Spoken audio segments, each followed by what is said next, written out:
Oh, hi guys. Kakapunta.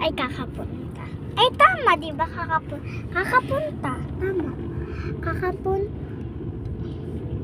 Kakapunta lang namin doon sa mahangin na lugar. Ayan. Ito siya. Kaso nga yung sinarado na yung bintana. Kasi daw mausok. Mausok ng mga sasakyan. Tapos, pupunta kami sa Munting Gubat. Kasi pupunta kami sa kasal. And then, malayo-layo pa to. So, inaantok tayo, diba? Tapos, ang scary, no? Kasi look. See? Ang scary niya kasi tuwing nanonood ako ng horror movie, yung parang simple lang. Ba't may Abalos?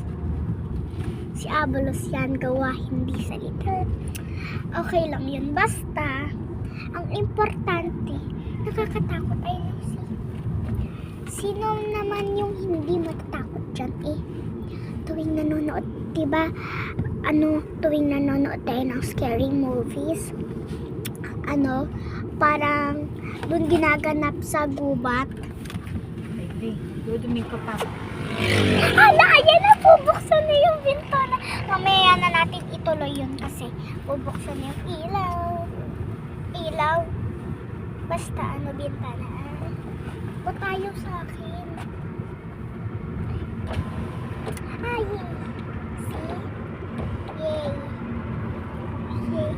Yan, open na. Yay!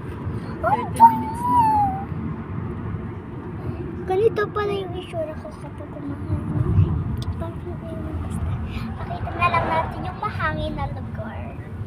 See? It's so hangin up. Ang scary nun, no?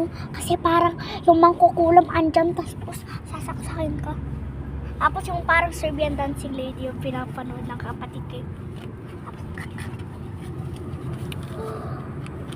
Amoy sariwang hangin. Hindi na ako mukhang babae, lalaki na. Basta, ang sariwa ng hangin. Para siya yung yung parang leaf. Alam mo yon, yung leaf. Yung bagong tubo ng leaf. Ayun,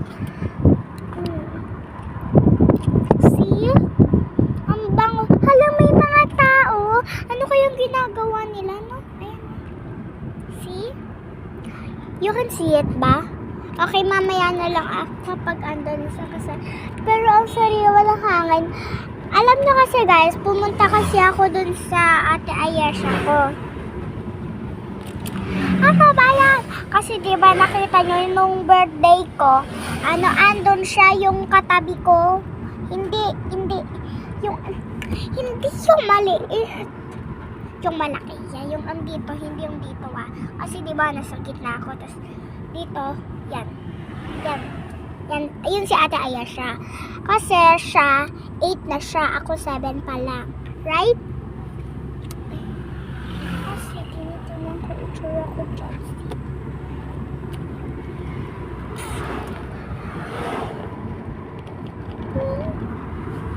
Okay lang yan kasi alam nyo ba guys, natutulog na yung bata ba to? See?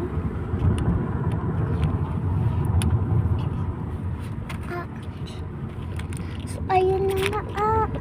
Pumunta kasi kami doon sa may isa pang house nila Ate Ayesha. Yung sa may Boracay. Sa may Singapore. Basta di ko na matandaan. Hindi ka na ako. Kasi napaganon ako. See, na ganyan ako kaya I'm so scared. Basta pumunta pa kami doon sa isang bahay. And then, it's so sariwa hangin. And then, kumuha yung daddy ni Ate Ayesha ng fruit. I'm gonna tapon this here. Wag. No, ma'am. Mami, saan daw yung pangalan ng kasal? Ay, ano daw lugar yon, ma'am? Ma'am. Tanay. Tanay. Tanay, yes. Tanay. So, we're into that Tanay. Hindi. Munting gubat. Ang lamig. Ay, naku, tumataas balahibo ko dito. Sarap matulog. Ganyan. Tapos may dala akong kumot. May dala akong kumot. Kasi matagal pa yun. So, I'm dala kumot. Ay, ano? Yeah. Parang Tagalog. Yeah. Hindi din ako marunong.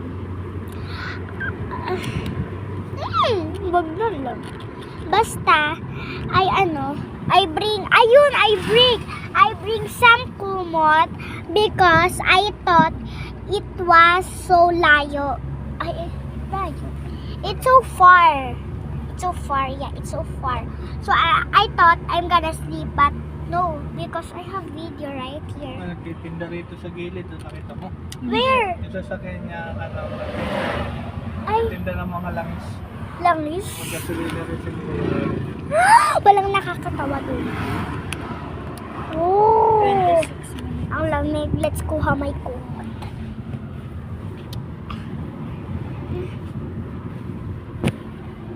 Let me just put you here.